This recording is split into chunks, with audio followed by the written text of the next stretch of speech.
I've chosen this topic because through over the time, over the years I've been connected to ELT, I've learned a number of principles, concepts, which I have tested through reflection, and from my perspective, some of them need to be revised. And this, the topic that makes up the core of this presentation is one of them. What is the core of this presentation? What I intend to do here, what I intend to do in this presentation is basically twofold, two purposes. I intend to explore the consistency of the so-called centrality of the student when it specifically comes to learning within the formal education context. And number two, to produce some reflections towards an alternative learning-centered approach. So the idea is, I was referring to the principle that is popular, that is common, that is there. That principle is again, the so-called centrality of the student, the belief that the student is the center of the learning experience. I was saying that from my experience, my reflections, and the difficulties and the achievements, the positive achievements I've come across through the years, I found that it is not the student that necessarily is or should be considered the center of the students. And following some authors, is not only me, I think that we should adopt a newer perspective towards this topic, the centrality of the students. And this proposal deals with the idea that instead of moving from the old teacher-centered approach that we were used to during the times of behaviorism, and instead of moving from one extreme to the other, instead of centralizing the teacher, I wonder why we should move to the opposite extreme and to centralize the students. What we have seen is that we have moved from a teacher-centered approach to the opposite extreme, which is the student-centered extreme. And the proposal in this experience we are sharing is to consider the possibility and to produce some reflections around the alternative learner-centered approach we are going to be discussing this evening. So the second purpose, again, is to produce some reflections towards an alternative learning-centered approach, LCA, that from my perspective and experience seems to explain in a more sound, more consistent, and realistic way what should actually happen, not what happens, but what should actually happen in the classroom when we assume the challenge of producing learning in our students. So that's the basic idea. In order to do this, some of the questions I will intend to answer, and I will not just talk, alone. I will invite you to produce reflections, and through the presentation, obviously in an orderly fashion. I would appreciate if there are moments for you to talk, there are moments for me to develop the basic idea. So when the moment comes, I would appreciate if you raise your hand in an orderly fashion so that somehow this becomes a collaborative experience. The questions that are going to make basically the core of this presentation move in this direction. Number one is the students nowadays the actual center of the learning experience. As the dogma says, right? The dogma says the student is the center. And the question again is he really the center? Number two, having in mind that our ultimate goal as educators is to generate learning with and for our students, should they be considered the center of the experience? So question number one is he the center? Number two is, should he be the center? Number three, are we teachers alone beyond the interpersonal teacher, student, and through the whole school experience in the broader sense, in a position to guarantee the fulfillment of the proposed ultimate goal. So what I mean is, are we teachers beyond the school, beyond whatever we do in class, are we teachers alone in a position to guarantee learning?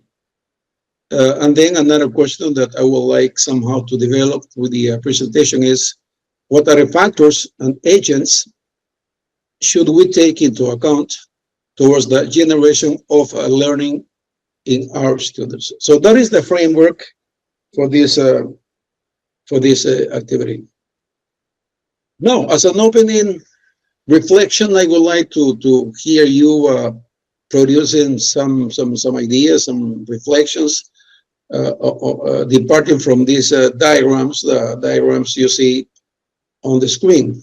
In your opinion, which of the seating arrangements below, what you see below is 3 seating arrangements, the way we order the chairs, the seats in our classrooms. Again, in your opinion, which of the seating arrangements below could best reflect or favor, the students' learning? A, B, or C? Number 2, which do you really use in your classes? So it's not only I go for A, B, or C, but please try to answer that. Which looks like the best option, A, B, or C? Obviously, there are D and E, but let's just concentrate our attention on these first more common possibilities, A, B, or C. Which do you favor? Not only as a personal hunch or idea or belief, but in terms of the ultimate goal, which is to produce learning. Which do you use? And what is your rationale? What is your logic to go for A, B, or C? Okay, look at the diagrams with some attention, please, and then I would like to now hear you producing some comments, reflections. Would somebody volunteer to begin the interaction? Okay, we are all ears. Yeah, let's go with Jorge. Jorge, go ahead. We're all ears. All right. Good evening, Mr. Miguel. Would you mind opening your camera so that there is real communication? Otherwise, I feel like I'm just talking to the microphone, which is not real communication. I mean, if you can, otherwise, just go ahead. Okay, sorry, my camera doesn't work actually, but I will try to fix it later or the next week. But well, in my opinion, I think the letter B would be a great option, because the students won't feel that there would be many teams with that seating arrangement. It will feel that everyone are on the same team to keep learning together. So some kind of shared learning, collaborative learning. Everybody is there. Another that's right. explanation for B. Another reason to sustain B, please. It allows collective learning. Yeah, I like that, and I accept that. I buy the idea. Another reason, Jorge. Just one? Oh, well, also it will, as everyone will get close, and we can have more social contact, yeah, and even the students will be understand better the teachers since we are getting closer now. I love that. Yeah. So why do we think about looking at one another? Because by definition, learning is a social experience. So if we invite the students to look at one another, to check on one another, we're approaching one of the components of the definition of learning, or one of the components that make up learning. Learning, as the definition goes, is a social experience. I also go for B, because it allows interaction. It becomes a social experience. Jorge, honestly, You're right, sir. Honestly, sorry. Yes, go ahead. No, that's all. That's all my arguments. Well, that's not all, because there are 3 questions. What is your answer to the second question? Which do you use in your classes, A, B, or C? Well, I say that letter B. You, No, no, you go for B and you use B. no. Wait, sorry. I actually used the letter during my practice classes. I used the letter A because it's a bit more traditional and to save time. Yeah, but well, making teams also make a good decision for students to keep working in teams, and also they can share ideas to each other. But I think, as I saw, the letter B can be a better option than letter A. Okay, but you acknowledge, you accept that as a habit, as an accepted practice, people go for A. Yes? And what or which could be the rationale for using A and not B? Because most people tend to or go for B, for A, which is something I don't understand. Let me tell you something. I used to go for A for years and years. In my first 20 to 25 years Yeah, of I think experience, I the also main or opted the for main A. reason for it. Oh, sorry. Okay, I think the main reason for it is because it's traditional and we mostly are accustomed to that arrangement of sitting for students. Tradition. The Mhm. only problem, Jorge, is tradition is not in the concept of actual of present of our present understanding of learning. Learning does not talk about tradition. Learning talk about Mhm. developing, Being about fresh, more socializing, about modern. thinking, about feeling. So my first reaction, if you allow me to say this, is that most people go for A, and you're admitting that you go for A, but it doesn't respond to current quality standards in education. You agree? Yeah, I agree. Okay, thank you, Jorge. Thank you very much. Okay, Another volunteer, thank you. please. Somebody else. Okay, let's see. For example, Jorge was saying that the the uh, the obviously most apparent alternative would be A, but somehow people opt for B, but people tend to go for A, tradition, whatever. The problem is the theory has to be linked to practice. Okay, practice shows that we go for A, but theory says that we should go for B. Out of what? Out of the definition of learning. Out of the definition of learning. And what is the definition of learning? Let's see. What is the definition of learning? Okay, let's see. Uh, our current understanding of learning. In line with modern views, learning is now defined as an affective, cognitive, and social process. So we should be careful about the students' feelings. Otherwise, we might have difficulties for him, her to learn. We ignore their feelings, their affections. We might have difficulties for learning to happen. Then learning should be understood also as a cognitive process. We should try to foster cognition, which means thinking, processing information, and then we should also consider socializing as a means to produce learning. Back to our original diagram, uh, from my perspective, seems to be to move better in the direction of socializing. What about affections? If I use A, well, the students are looking at me. And if you look at the diagram carefully, in the diagram, what I see is that the one that is in the center of the experience is the teacher. That smells to behaviorism, where the teacher was the center of the experience. Whereas in B, there is one person up front, but he is not necessarily the center, because the students are actively participating by looking at one another. And then they are somehow exchanging messages through their sites, through their observation of details. They look at one another and they see how they react, how they talk, how they dress, how they behave, how they use their body, whatever. So what I see in B is that though apparently the teacher is the center, no, the teacher is not the center. The teacher is in charge of organizing the whole activity. So one strong reason I see from the outset in this presentation is that if we insist, unfortunately, that is what we still see around. If we insist on these setting arrangements, we are not centralizing the student. It is still the teacher the center. In A, what I see is that the students are basically working independently on their own.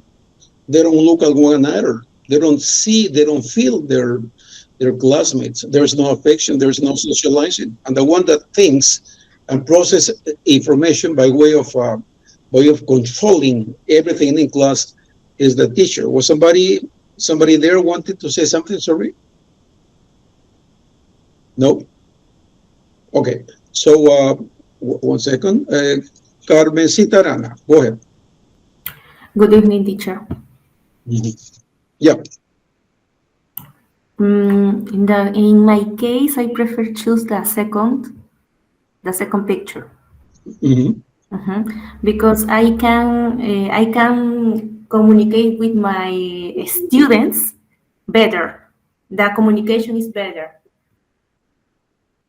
It is better, yeah, sure. And that is real communication. You look at one another. Otherwise, look, what we are, let's be honest about this from the very outset of this presentation. What we see here in this very moment is one person talking to a microphone. Obviously, you listen to me, but you are not looking at me. I'm not looking at you. Is that communication? No, it is not communication. What is communication about? Communication is sending messages from one direction and getting a message back in return. Communication is not unidirectional. Communication is bidirectional. I cannot say, if I say, for example, good morning, and you say good morning, but I only hear the sound, well, the sound does not make communication. The sound or the speech or speaking is just part of communication. But you say, remember, language is made up of four skills. Language implies listening, speaking, reading, and writing. That is the linguistic components. Is that it about language? No, that is the linguistic components of language. And what are the other components of language? Well, pragmatics, semiotics. I need to look at you before I produce a response. I need to look at you. I need to see you to see how you react. And depending on how you react, I might rethink my attitude and my new reply, my new question, my new comment, reflection. That is what communication really is about. Communication is not unidirectional. In diagram A, is basically the teacher talking to the group, and the students are just expected to warm up their seats, calentar sus asientos, and then just wait until I produce the orders and command them to do this or that. I am the center of the experience. That's A, which is still the traditional, not only English classroom, the traditional classroom in our education system.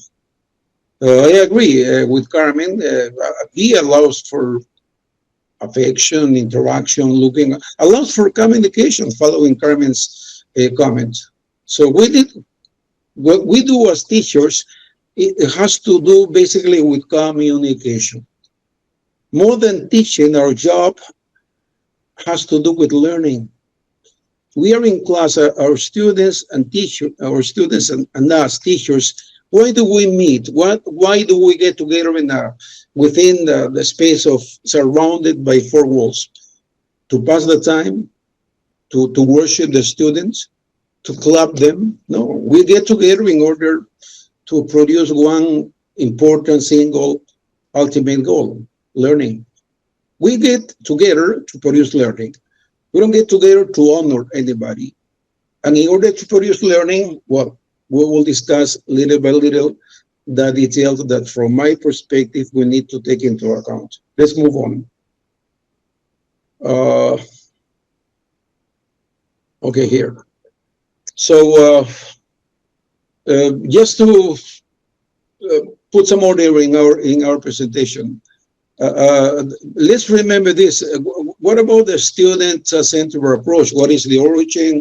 What does it mean? Well, as an educational philosophy, originally it's an educational philosophy to see the person, to see the human being as the center of society. That is what most constitutions in the world say. The ultimate goal of society is the person. That is the educational philosophy. Generally speaking, it is the human being, the person, the center of what we do in this world. Okay, and that philosophy says, I mean, remember, we're talking about philosophy, the general concept. As a general philosophy, we place the students' needs, interests, and active participation at the core of the learning experience. Okay, that is, this is when it comes to education. Generally speaking, the person is the center. When it comes to education, okay, we should be careful about their needs, interests, and affections and everything. Yeah, but from our previous reflection, we are arranging our classes according to diagram A. So we are not doing this. On paper, yes. In practice, no. This trend, this so-called student-centered approach, in contrast with traditional teacher-centered models, shifts the traditional teacher's role, or is set to shift the traditional teacher's role to that of a facilitator, and is set to empower students with more choices and ownership over their learning. So during the times of behaviorism, which unfortunately still seem to be around, the teacher was the center, and the teacher ordered everything. So we have moved from a teacher-centered approach to a newer approach that is supposed to take into account all these factors that unfortunately are not being taken account if we consider that we are using the seating arrangements shown in diagram A. Well, this new idea, which is brilliant, promising, interesting, the student-centered approach is not a personal proposal. It is not a Cantuta proposal. No, it is a formal proposal upheld by UNESCO. So it is, and UNESCO, as you know, is the most important international organization, depending on the United Nations, that somehow sets the basic standards, rules, principles for education. And it is not only UNESCO at international level, and locally, this trend, this approach, this proposal is espoused, I mean, supported by our Ministry of Education in Article 53 of our current Ley General de Educación 28044. So this is nothing personal. This is not my opinion. This is not what I think. This is not what I believe. This is the current paradigm. This is what the paradigm says. You should do this, okay? What I intend to discuss here is how consistent is that? How realistic is that? Let's move on. We have already seen this. This was supposed to be the departing line, okay? In order to, say, combine ideas and compare ideas and to see if we are right or wrong, well, this should be a departing point, a definition of learning, because we are in class to produce learning. We are not in class to teach. Sorry to say that, but we are not in class to teach. The old teacher used to teach. The new teacher is not supposed to teach. The new teacher is supposed to generate learning.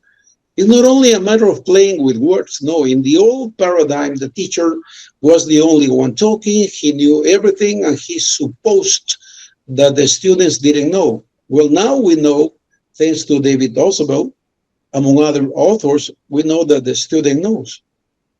So if the student knows, well, let's give him some room for participating, having a voice in class, and so on. So this should be our basic framework or framework of reference to move about in class. What am I here for? I am not here to teach. I am here to generate learning. Okay. Now, reflection questions. The current student-centered approach is supposed to cater for the students' interests and needs and for their responsibility in constructing their own learning. Okay, that is the theory. That's supposed to be what happens in class. Now, question, to what extent do you think this definition of the SEA and the foregoing definition of learning seem to actually match, seem to actually coincide or mismatch, not to coincide? Is the student nowadays the actual center of the learning experience as the paradigm suggests? So again, the idea is the student should be the center and his interest needs should be our main concern. Okay. Now the question is, and we have this definition of learning. Learning is an affective, cognitive, and social process. Process why? Process because learning is not automatic. Process means repeated exposure, repeated trials, trial and error. That is process. It's not that I teach something today and then by the end of at the beginning of the class and that by the end of the class the students are ready to take an exam. No, because it is a process. You have to present something. You try to generate knowledge and one session might not be enough, which is usually the reality. You present something and after a second or a third class, they might be given chances to prove how much they have learned. English, learning is a process. Learning is not a product. If I give them a class and by the end of the class, I want them to produce something that proves they have learned, I'm not talking about learning as a process. I'm talking about learning as a product. I give you something, you buy it, and then automatically, out of what? Out of my pressure, they are supposed to provide a product. But it doesn't work like that. So this idea of having products after every class is something that I find actually quite debatable. But that is part of the paradigm. That's what they are telling us to do every day. So again, the question goes, or the questions go, to what extent does this definition of learning and the so-called student-centered approach coincide? Is it what we see in our classes? Okay, some questions, some reflections, please. I would appreciate your participation. Somebody else. The problem is I cannot see you. If this were my class and I were looking at you, I would say, okay, let's say, and I'm going to do it. If I cannot see your names, your faces, but I can see your names. It's an advantage. I have this only advantage. So I'm going to ask, let's see, it's not that I am the boss. I decide no. I am the organizer of this activity. I mean, of the session. The organizers here are Edith, Paul, and Hans. But the organizer of the session, of this exchange of experiences is me. Look at me as the organizer of the activity itself. Okay, so I would like to hear, I don't know, let's see, I'm checking names. Okay. Let's see. I haven't had a chance to meet Yolanda Asensio, but I would like to hear Yolanda. Okay, Yolanda, are you there? Yolanda? You see, that is a problem. I cannot see Yolanda. So communication, there's a break in communication. So this is not real communication. No, I'm just talking to a microphone. I'm not sure if she's on the other side. And apparently she is not, even though she is connected from what I see in the list of participants. Yolanda is not there. Okay. Susan, hello? Hello, Susan? Not even. Okay, 3 people that are connected but don't seem to be there. And the problem is that I am in class I'm supposed to be heard by them. When I talk to them, there is no reply. There is no communication. Shaylee, not even. Okay, who else? What a problem. Well, we have 62 people in class, apparently. 62. Let's see, who else can I call on? Alex Castellano, our colleague, I had a chance to greet this afternoon at Chosica. Alex, are you there? Alex Castellano? Sure, but I'm on my way to home. Oh, you're on the way. Yes. So you're not in a position to produce a reflection, are you? There is a lot of noise. Okay, so yeah, no problem. Okay, Andrea Stephanie, another. Okay, my ex-student and now appreciated colleague, Luitzon Cárdenas. Luitzon. Good evening, Mr. Oré. Can you hear me? Yeah, can you hear me? Yeah, I can hear you pretty well. Did you get the idea?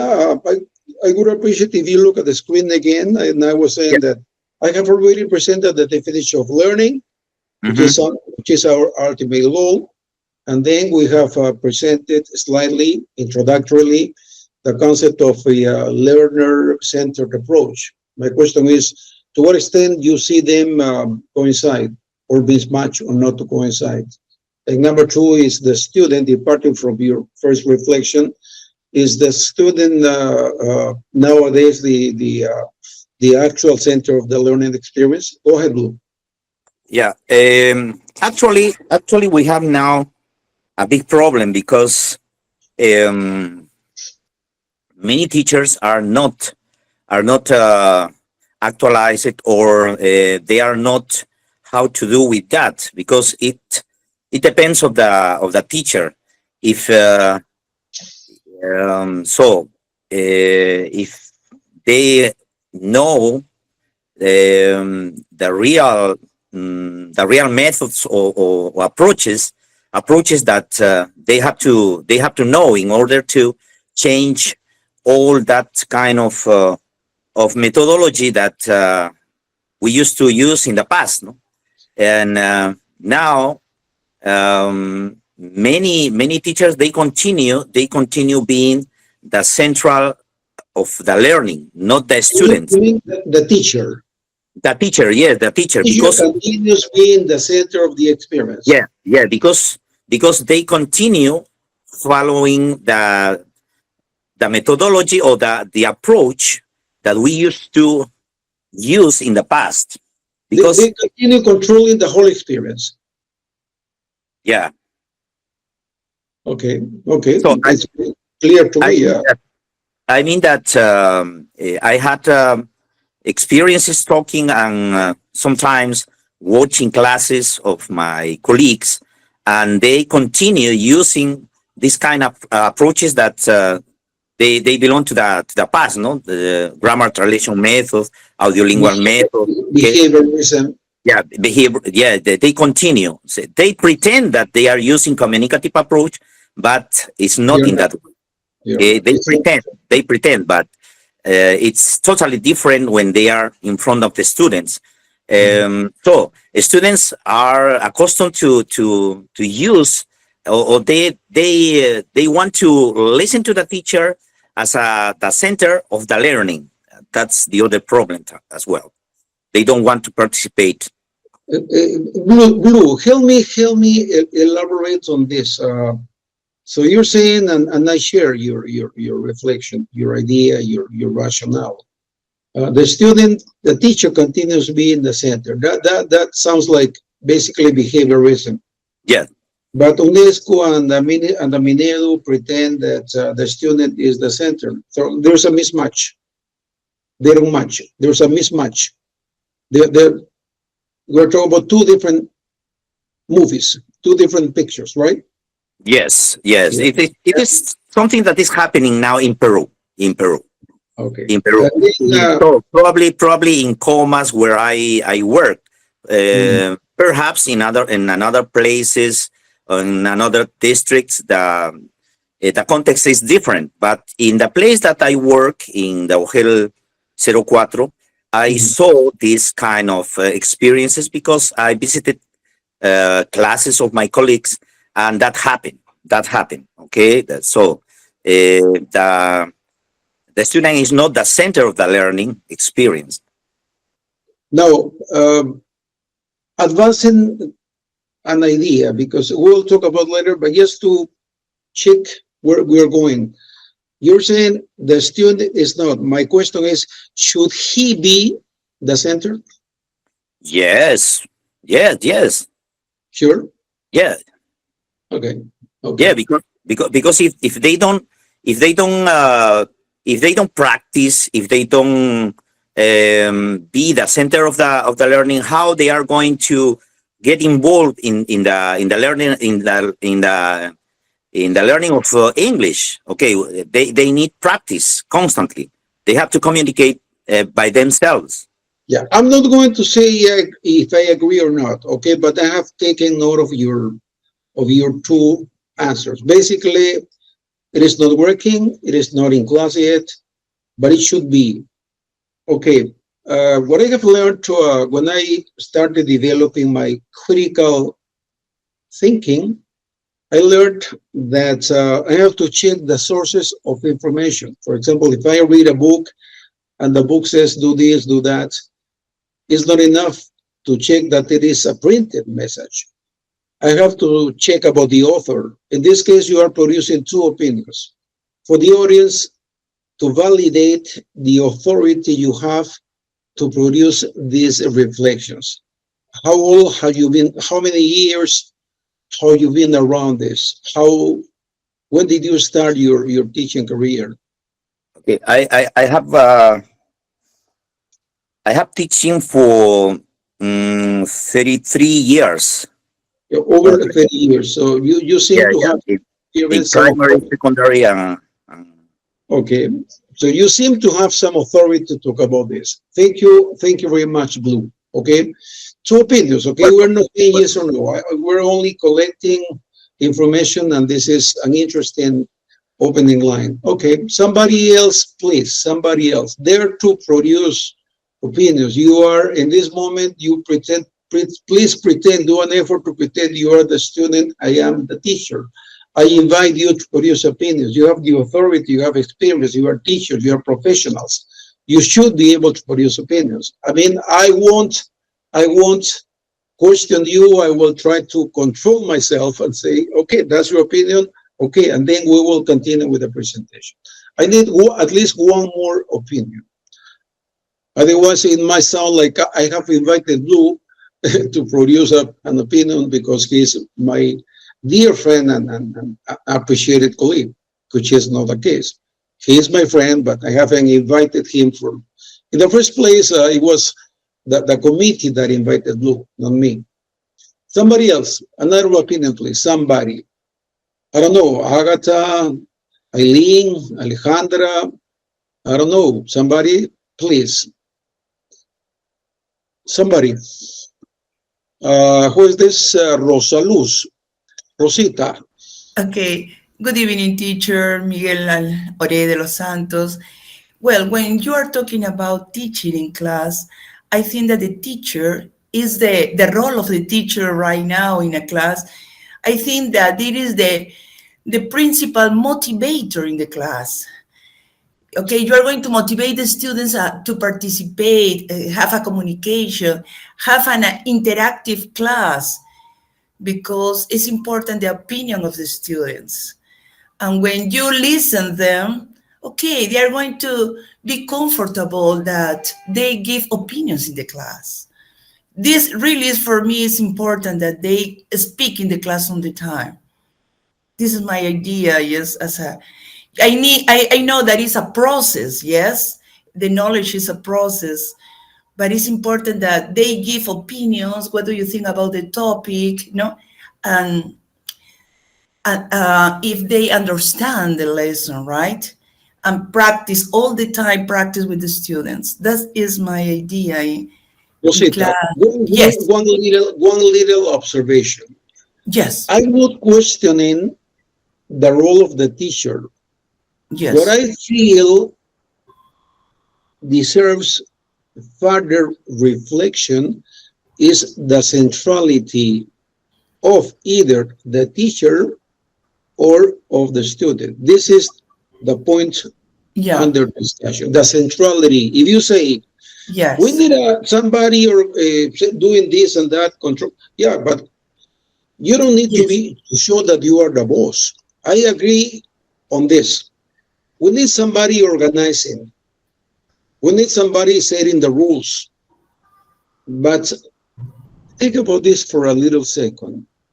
Okay, teacher. We are not here, imagine this is a regular class. We are not here to centralize anyone. The ultimate goal, the final goal of what we are doing here is to produce learning, not to be the center of anything. If I organize the session appropriately or not, but I don't get to produce results. In other words, if there is no learning by the end of the session, nothing happens. Even though I organized the idea, the session, I might have designed this or that activity. Okay, I am the organizer, wonderful. But if I don't get to produce learning, we have wasted our time. The ultimate goal of being here in this classroom is to produce learning. What is the goal I've set for this little experience with you? Produce reflections on this. So we are going now, right now, we are going through the process, okay? Through the process. I don't expect you to change your mind after this.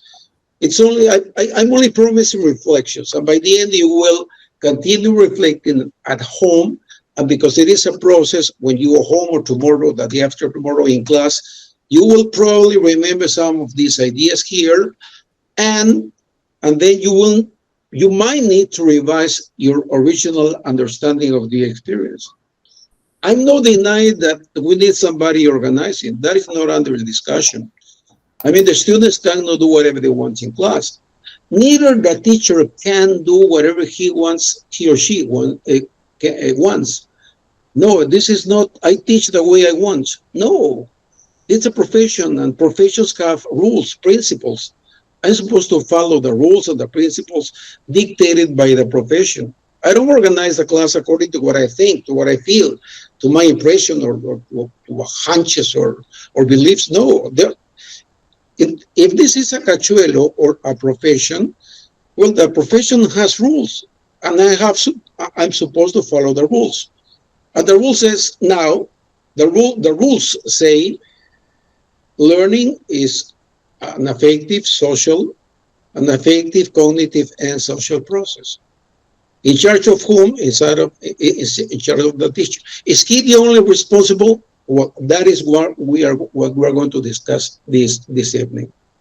I'm not questioning that somebody has to control this.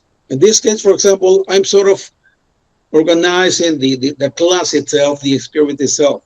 I'm not a boss. I'm just organizing. I don't produce commands. I produce suggestions, ideas. I invite you to participate. Not everybody responds. Okay, but that is my job, to foster reactions from you. But it's not automatic. It's exactly what you see in this moment. At the beginning, I was forcing some of you to activate their cameras, but there is a strong resistance. Why do we have this strong resistance to open cameras? Because we have been trained not to activate the camera, because we don't have a clear understanding of what communication is all about. Communication is not only one person talking to the microphone and pretending on the other side we are listening. That is not communication. No, that is not communication. I'm sorry to say this, but so thank you, Rosita. We will clarify ideas as we move on. Is somebody else willing to produce an opinion? Let me move on, okay? Otherwise, we won't cover all the topics I want to. Mr. Oré, I wanted. Yeah, sure. Blue, go ahead. Okay. Blue, yes. So if we want to this kind of approach, that if we want that the students was considered learning of the learning experience, we have to, or in this case, learning should start from the needs, interests, and prior knowledge of the student. Another is students are expected to be active participants, not passive receivers of information. Okay. Also, teachers act more as a facilitator of guides, designing activities, projects, and challenges that promote discovery and problem solving. And finally, the focus on the developing a skill, critical thinking, collaboration, and creativity, not just memorizing content. But, however, in some classroom or education, in our education system, in Peruvian education systems, traditional teacher-centered models still dominate. It's something that I saw, where the teacher transmits only knowledge and the student mostly listens. And students are accustomed to do this. So while the theory of the official discourse put the student at the center, the reality varies depending on the context, sources of teaching, and practice. So we have to continue this. What I love of this moment, is that as I push by bits, what I notice is that there are some ideas popping out of our minds. So at the beginning, the group said, the teacher, the student is the center, but it doesn't work. The teacher is still there, the center. But again, the paradigm does not espouse the idea that the teacher is or should be the center. Rosita says, yeah, but need somebody organizing. Yeah, good. Yeah, we need somebody organizing. But it doesn't mean that he has to be the center. My reflection is this. Again, what is the ultimate goal of our class? Learning. Which should our main concern be? The student? How about this tentative idea? Why don't we make learning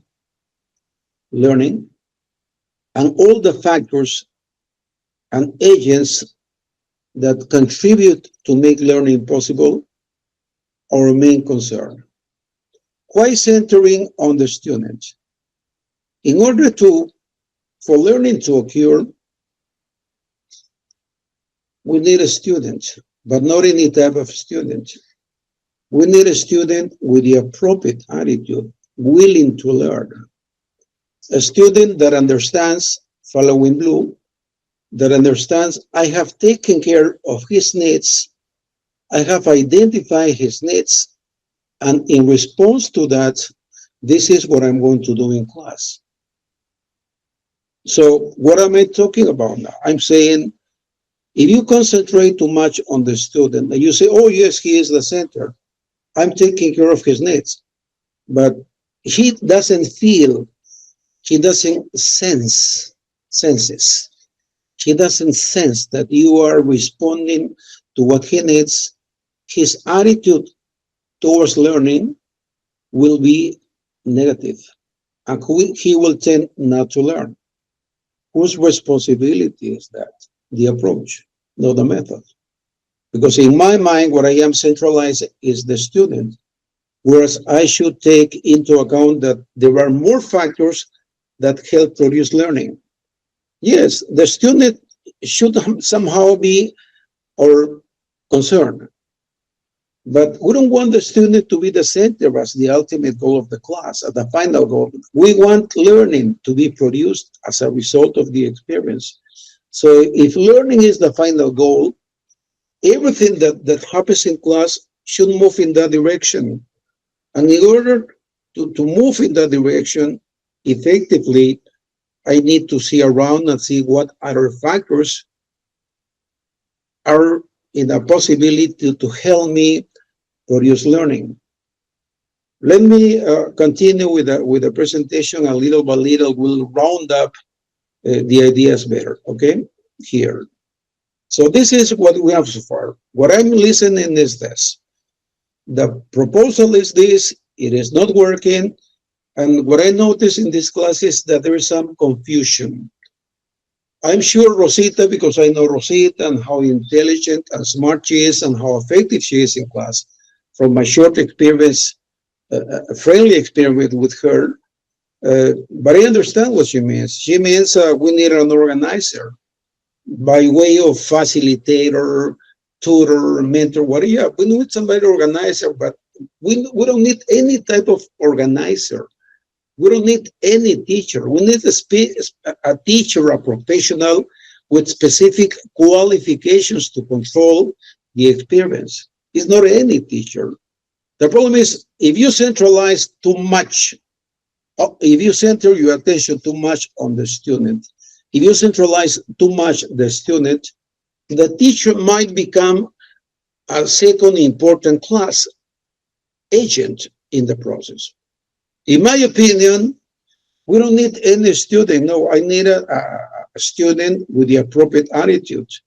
And I need a teacher that helps the student, but not any teacher. I need a teacher with the necessary qualifications. So it's useless to think of the center of the student as a center if he doesn't have the appropriate attitude towards learning. He will tend not to learn because he might say, they are not responding to my needs. And he won't feel involved. He won't feel like getting involved in the experience. The student is there. But he will say to you somehow, through his passive participation, lack of collaboration, I am here, but I don't want to learn. But the student is there. And we insist on repeating that he is the center. On the other side, you have the teacher that is not capable enough of understanding what is going on. My goal is producing learning. My goal is not honoring or centralizing anything. My goal is to produce learning. And then what do some people say about this? Let's see, let's continue. Some people beyond me have proposed another way of looking at the problem. They call it the student-centered learning environments approach. What they're saying is, look at the student, let's pretend for a while he is the center, but check, make sure the factors around, the physical factors, the methodology, the activities are fit, appropriate, convenient, adequate for learning to happen.